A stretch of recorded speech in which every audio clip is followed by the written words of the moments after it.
श्री सद्गुरु महाराज की जय। शांति संदेश नवंबर 2022 ईस्वी। अंतर सत्संग ध्यान अभंगा। पूज्य पाद स्वामी दल बहादुर दास जी महाराज। योगी जालंधर नाथ जी महाराज ने कहा है, थोड़ो खाए तो कल पे झल पे, घना खाए ले रोगी। दूहूं पखा की संधि विचारे, ते कोई बिरला जोगी। जितना खाते हैं उससे कम ही खाइए, उचित परिमाण में। गीता में भगवान श्री कृष्ण ने कहा है, युक्ताहार विहारस्य, युक्त चेष्टस्य कर्मसु, युक्त स्वप्नाव बोधस्य योगो भवति दुःखः।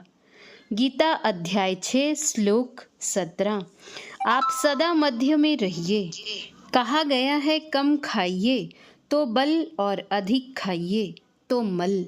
योग रामायण में लिखा है, 40 कौर अन्न खाने से 1 बूंद खून बनता है, 40 बूंद खून से 1 बूंद वीर्य बनता है।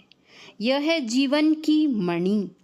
ब्रह्मचर्य जीवन बिताने से शरीर मजबूत रहता है और चेहरे पर चमक आती है। इसकी रक्षा नहीं करेंगे तो जहाँ इसका स्थान है वहाँ खून भर जाता है। जहाँ दूध का काम है वहाँ पानी से क्या काम होगा।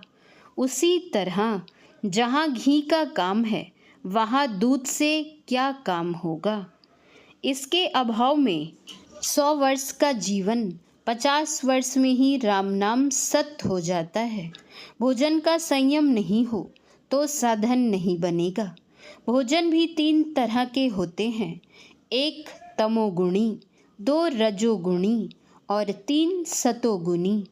तमोगुणी भोजन मूढ़ता लाती है। पहर भर का पड़ा हुआ बासी और अपवित्र भोजन ऐसा होता है। रजोगुणी भोजन से चंचलता आती है। चंचल मन विषयी होता है। खूब गरम, झालदार, मसालेदार, कड़ुआ, तीता ऐसा भोजन रजोगुणी होता है। ऐसा भोजन करके मन को वश में करना तो ऐसा ही होगा कि 1 बोतल शराब या ब्रांडी पीकर हमको नशा नहीं आवे। यह सोचना यह कब संभव है। सात्विक भोजन में नमक, तेल, हल्दी, मसाला आदि कम हो, विशेष में सिद्ध और पवित्र हो। ऐसा भोजन करने से मन में सात्विक वृत्ति होगी, तभी सत तत्व वस्तु की खोज कर सकेंगे।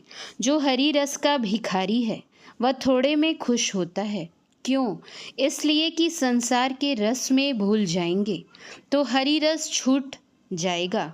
हरि रस बराबर ब्रह्म पीयूष।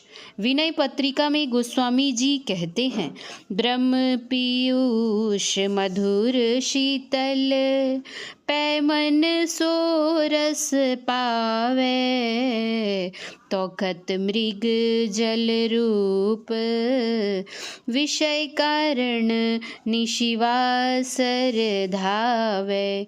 सर्वव्यापी ईश्वर संबंधी अमृत मधुर और शीतल है। यदि मन उसका रस पा जाए तो भ्रम रूप विषय रस के लिए रात दिन इधर उधर नहीं दौड़ेगा। आप जब ध्यान में बैठें तो मैं वही हूँ यही भाव रहे। कहाँ? प्रभु के महल के फाटक पर।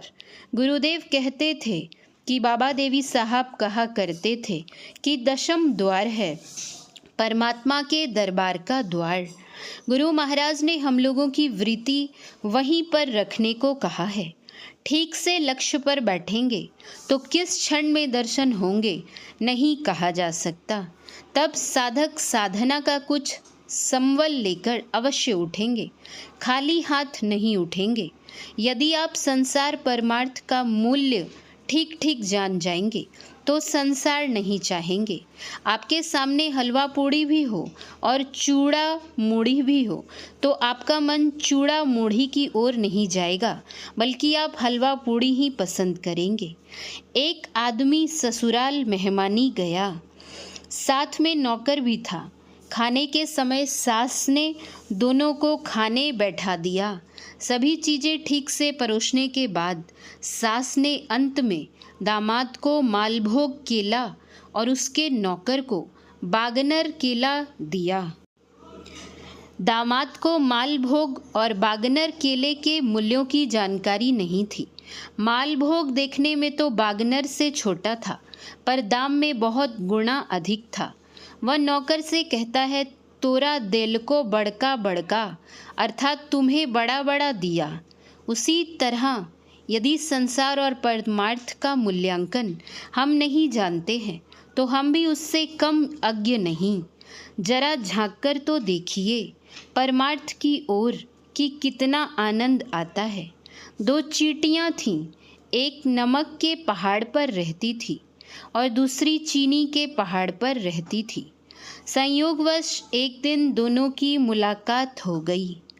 चीनी के पहाड़ पर रहने वाली चींटी नमक के पहाड़ पर रहने वाली चींटी से कहा, बहन दुबली पतली क्यों हो गई हो? उसने उत्तर दिया, क्या करूँगी बहन, नमक खाना पड़ता है। चीनी के पहाड़ पर रहने वाली चींटी ने कहा, हमारे यहाँ आओ, मज़े से रहोगी। फिर दोनों चींटियाँ अपने अपने स्थान पर चली गईं। समय निश्चित कर कुछ नमक संबल के रूप में अपने मुंह में रखकर चीनी के पहाड़ पर रहने वाली बहन के यहाँ वह पहुँची। उस बहन ने अपने यहाँ उसे आई देख चीनी का पहाड़ बता दिया और खाने को कहा। जब वह चीनी खाने लगी तो कहती है, बहन तुम तो झूठ बोलती हो, यहाँ भी तो वही नमक है। नून आहा, नमकीन मुझे यहाँ भी लग रहा है। तुम तो यहाँ चीनी बता रही थी। चीनी के पहाड़ वाली चींटी ने उसका मुंह खोलकर देखा तो उसके मुंह में नमक पाया। उसने उसे निकालकर फेंक दिया। तब चीनी खाने दी। अब स्वाद बदला, नमकीन की जगह मीठा लगने लगा। कमाल हो गया। उसी तरह संसार छोड़कर अर्थात मन से संसार को हटाकर ध्यान कीजिएगा तो आनंद मिलेगा, नहीं तो आनंद नहीं मिलेगा। चीनी नहीं मिलेगी, नमक ही नमक मिलेगा। नेपाल के झापा जिले में जिलाधिवेशन था। गुरुदेव पहुँचे थे, मैं भी वहाँ था। आराम करते समय उन्होंने कहने की कृपा की, सत्संगी को कभी दुख नहीं होगा। एक सत्संगी के मुंह से सुना, बाबा जब सत्संगी नहीं बना था तो खेसारी की दाल पर भी आफत थी। अब सत्संगी बनने पर कोई दिक्कत नहीं है। ठीक से सत्संग ध्यान कीजिए तो मैं कहूँगा सभी आनंद से रहेंगे। हम लोग सत्संग की उन्नति चाहेंगे तो अपनी उन्नति होगी। सत्संग की रक्षा में अपनी रक्षा भी निहित है। गुरुदेव के सूत्र का अक्षरशः पालन करना चाहिए। हम लोग तो संसार की बातें भी ठीक ठीक नहीं जानते हैं। गुरुदेव तो संसार के पार की बातें भी जानते थे। उनकी बातों को अपनाना चाहिए। गुरुदेव के नियम को दीर्घ काल तक सेवन कर सकेंगे तो जिस प्रकार वृक्ष में फल जब तक रहते हैं उन्हें सब सेवते हैं, उसी तरह सत्संग रूपी वृक्ष में अमर फल लगते हैं। आप सेवन कर आनंदित रहेंगे। अस्तु सत्संग की रक्षा हम लोगों को करनी चाहिए, तभी हम लोग अमर फल प्राप्त कर सकेंगे। जय गुरु। श्री सद्गुरु महाराज की जय। यह प्रवचन पूज्यपाद महर्षि दल बहादुर परमहंस जी महाराज के द्वारा संत मत सत्संग मंदिर भवानीपुर राजधाम पूर्णिया में दिनांक 18/12/1996 ईस्वी को हुआ था। महर्षि दल बहादुर परमहंस जी महाराज के प्रवचन का कुछ अंश पढ़ा गया है। श्री सद्गुरु महाराज की जय। श्री सद्गुरु महाराज की जय। श्री सद्गुरु महाराज की जय।